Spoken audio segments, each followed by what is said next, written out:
Hello，大家好，我是一元，今天是跟大家介绍新版的水晶科技的。那这个在更新之后，其实我们在报名界面中就可以看到了。所以今天呢，主要内容是比较起旧版跟新版，看有什么差别，然后新版有什么特别的地方，或者是要注意的地方。那首先这边攻击力提升呢，跟之前是一模一样的，是没有改变的。只不过到了中间这一排呢，其实原本是只有一个提升而已，就是它没有详细的去分，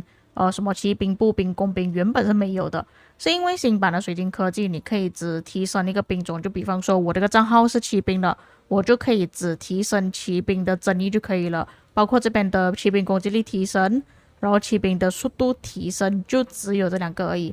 那我觉得它会细分，主要是不想要让全部玩家都拥有这个速度提升嘛。就比方说，你只是提升骑兵而已，为什么让你的步兵、工兵跟工程车的速度提升呢？所以它分开也算是合理的。那再来，原本扩编并不是在这个位置的，扩编是在文化交流这些其他技能后面。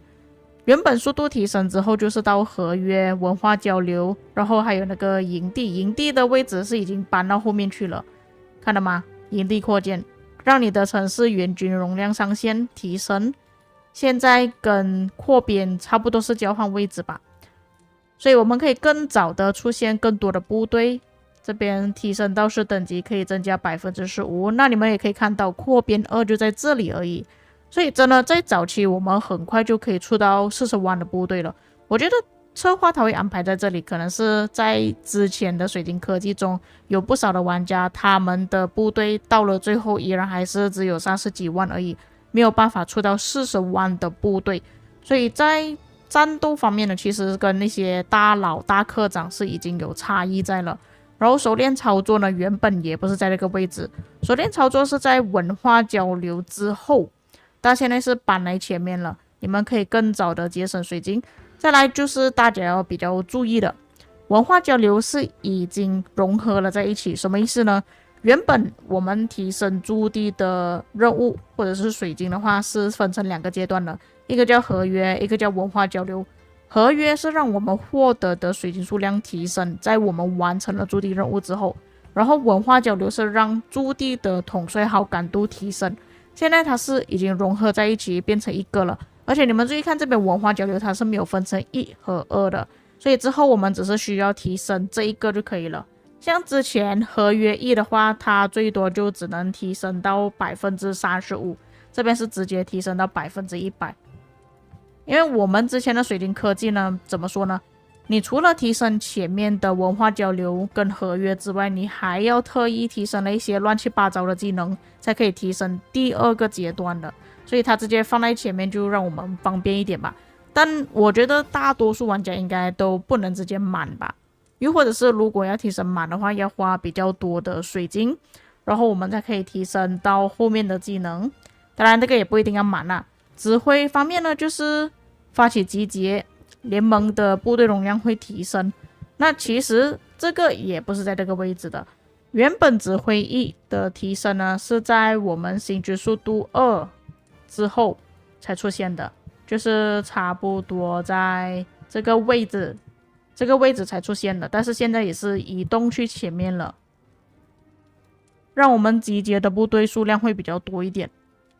再来就是扩编2，刚刚已经说了。那还有打野蛮人跟卡卡鲁也是一样，原本分成2个部分，还有分成2个等级的，全部都融合在一起。像原本它是分成5等级加10等级，现在直接变成总数15等级。原本第1阶段是提升5%，第2阶段是提升10%，也是直接融合在一起获得的水晶数量。就方便不需要再跳去后面了。同样的情况也是发生在卡卡鲁这边，只要你们提升到15等级之后，就会直接获得100%，方便很多。但是这个水晶科技的长度其实跟旧版的差不多，因为增加了一些新的技能嘛。熟练操作2也是在这边，基本上很靠近而已啦。这边提升了之后再提升这里。指挥2就是给集结部队容量。再来这边就是第2阶段的攻击力提升，也是一样有细分成步兵、工兵、骑兵、工程车。那这里就是新的技能了，就跟之前观众跟我说的一样，这个是防御力提升，步兵单位防御力提升，最多提升满的话就是15%。在那之前，你们可以自己查看一下多少等级提升多少。那之后就是速度提升了，原本攻击之后就是速度提升，没有这一排的，它现在是增加在中间了。那速度提升之后，原本这个位置就是合约啊、指挥啊、文化交流2，就是把原本在后面的东西它已经融合去前面了嘛，所以中间就变成了营地扩建，提升城市援军容量上限，搬来这个位置了。再来就是新的一些技能，包括符文。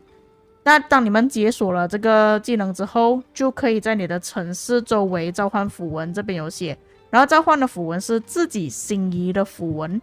就讲你可以自己选择。然后每天只能召唤2次符文，每一次消耗完后，本功能就会进入冷却状态，但是并没有说冷却多久。那这边次数消耗呢，就表示说它应该是可以采集大概几次之后就不见掉了所以我觉得这个可能要分批玩家去进行嘛，就比方说你可以叫朋友 A 先开这个技能，那采集结束之后才叫朋友 B 去开这个技能，不要大家都这么自私，只是开这个技能自己用而已，都没有安排好，就变成说会比较浪费一点啦。所以这个我觉得大家要自己讨论一下，因为他这边都有说消耗次数应该是有上限的，可能采集10次、20次之后它就会消失了，而且每天只有2次而已啊。所以就讲，如果你们要采集第3次的话，就要等到第2天啦，不然就是真的只能靠你的队友而已。就讲，其实你的联盟、你的王国里面比较多玩家，可以提升到这个部位的科技的话，其实还蛮方便的。你们就不需要特意虔诚去采集符文，也不需要派部队去采集符文了。再来这个特效药物，那其实我们可以把我们的那个旧版的科技拉到后面去看了，因为那些之后出现的水晶科技全部都已经搬到前面去了嘛，所以我们从这里开始看起。那原本这些治疗啊、特效药物啊是在速度3之后才出现的，现在也是搬去前面了。我们可以更早的节省所需要消耗的资源在治疗的时候。然后原本开第6个部队呢，是在速度3之后才出现的，也是搬去前面了。我们可以更早的出现6个部队。那再来这个是新的，医院容量提升30%，你们可以看一下这边提升多少等级，然后容量提升多少，30%。再来就是这个之前我讲过的只要你们消耗宝石之后，你回去城市的速度就会提升。那我觉得大多数玩家应该不会用这个功能啦，但是它这个技能又没有写的特别详细哦，它只是说在解锁这个功能之后，溃败状态的部队可以透过消耗宝石快速回城，就这样子而已。解锁消耗宝石使溃败部队快速回城，你看一样的东西，它写一样东西，没有说它要消耗多少的宝石，然后消耗1次而已吗？还是说每一次我要回城的时候都需要点击然后消耗宝石？如果是说每一次都要点击这个符号才消耗宝石的话，其实会很浪费时间我打架的时候我没有这么有空去特意点击这个按钮，所以我觉得最好的方法就是消耗了一定的宝石数量就可以维持可能1天12个小时4个小时，可以让我的部队溃败的时候会比较快一点。我希望是这样子啊，但是详细的内容我们还是需要等这是使用这个水晶科技的时候才知道。那接下来就是新的科技啦，原本是没有的。在速度3之前呢，就是前面所说的扩编翼，但是扩编翼已经移动去前面了嘛，就变成说这边已经没有扩编翼了。那扩编翼在前面一点呢，就是掠夺啊、卡卡鲁之类的，也是在前面了，它位置是已经完全兑换。那这个技能啊，原本我以为是回血嘛，那像前2个影片有观众跟我补充说，其实这个是生命值提升，那确实是生命值提升。这边各位可以看一下，最多提升到第10等级就可以增加15%的生命值提升。它这个跳痛还蛮远一下的各位可以稍微看一下。也是一样有细分骑兵、步兵、工兵、工程车。那这里就是速度3了，已经是没有再提升攻击了，变成生命提升，然后才到速度。后来才是特效药物。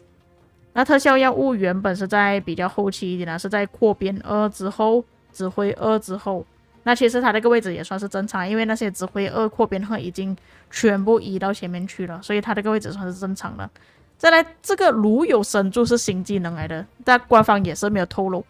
自动获得帮助次数提升到3000%，就是说每天我们能够帮助的次数，原本是2000嘛，那它这个提升之后，我们就可以点击更加多次，就会变成我们可以省更加多的治疗加速。这个还蛮不错的。但是其实我说真的啦 ，F2P 玩家才需要用到这个功能。真正来说啦，当然也不是说大佬不需要啦，只是比较起来的话，其实 F2P 会更加需要。那其实我觉得这个功能可以搬到前面去，它放在后面你们就知道什么事情了。就是对于那些 P2W 玩家来说会比较有帮助啦，就是比较偏心他们一点。再来7个部队就在这里啦，第7个部队也是在蛮后期的位置。再来就是看起来好像是护盾的技能，其实是受到的伤害降低 10%。你们可以看一下在10等级之前提升多少。那原本这个技能呢，不是受到的伤害降低，原本是士气提升。士气提升是提升伤害的，他就把原本打出去的伤害变成自己受到的伤害降低就让我们的伤害不会像以前那么高了，但是你的防御能力，你能砍能肉的能力提升了。最后就是出其不意啦，就是大家都知道的，你的部队对于集结啊、野外部队、驻防部队造成的伤害会提升。围殴的技能咯。那新的水晶科技大致上是这样子啊。那我这里做个个人总结吧。那我觉得确实是有省了一些水晶，毕竟你们看，你以后也不需要提升全部兵种嘛。就比方说有一些玩家他是没有使用工程车，也就是远程的话，他就不用特意去提升了，他可能可以提升这3个兵种就算了。或者是有些玩家他只是用工兵跟骑兵，甚至骑兵而已，就会更加节省自己的水晶。然后扩编就让你打出去的伤害跟对方不会差太多，只是后面生命值啊、防御力提升呢会比较有影响啦，就是在野战能够生存的时间会比较长、比较久一点。但是我觉得他这个第6个部队放在前面呢，应该会比较多玩家能够快速出到第6个部队吧。我相信玩到这个阶段，尤其是到征服赛季的玩家，应该都能出6个部队了，除了你是刚进入征服赛季之外了。还有就是像我前面所说的，以后就不需要再提升2个阶段了，像这些打野蛮人的然后文化交流之类的不会分成2个部分、2个等级，这样就方便很多，你只是提升1个而已。像之前比较麻烦的就是你还要去看我提升了这个水晶之后要怎样才会提升到后面再提升文化交流或者是好感度之类的 blah blah blah， 那些就很麻烦。现在只是很直接，就一条线过去，你提升了这个再提升这个，然后就可以去拉野蛮人了就省了很多时间，很多要烦恼的地方。然后后面全部都是战争类的，就看你们有什么需要用到了。那新的水晶大致上是这样子，至于各位在看了之后有什么想法呢？可以在评论区给我知道。以上就是本期内容，我们下个影片再见。